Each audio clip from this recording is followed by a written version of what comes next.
I'm here with Jesse Lederman, and we're going to talk about the biomass plant that's proposed.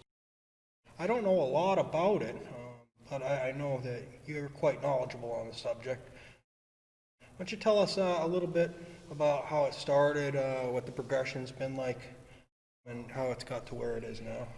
Sure, Brian. Well, thanks for having me in this morning and this great project that you guys have started up here at Gasoline Alley and with Springfield Mass Media.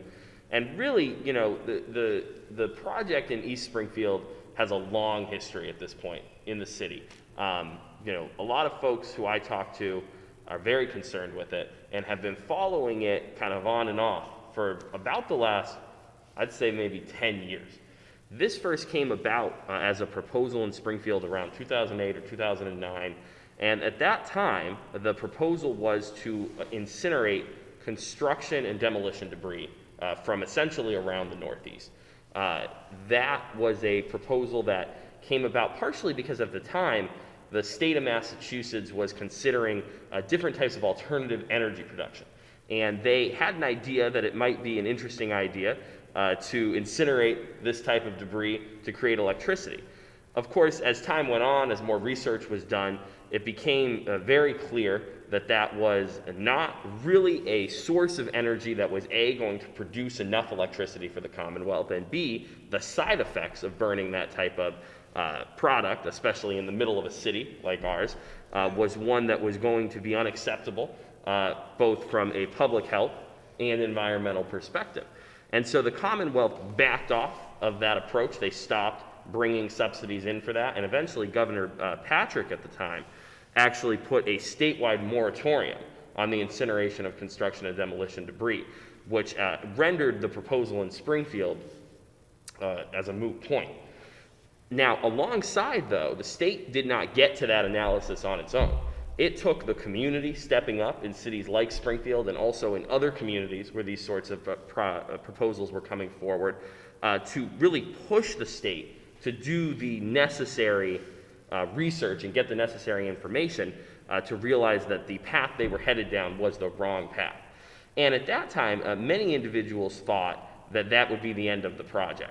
However, the proposed developers that are proposing this, which is a group called Palmer Renewable Energy, they changed what they proposed to do, and instead they wanted to move their fuel source. Instead of construction and demolition debris, they wanted to instead burn what they're calling green or virgin waste wood.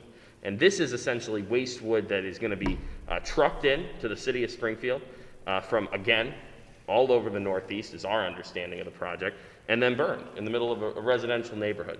And that's something that's been unacceptable to the people of Springfield. People of Springfield have made that very clear for a number of years since that time.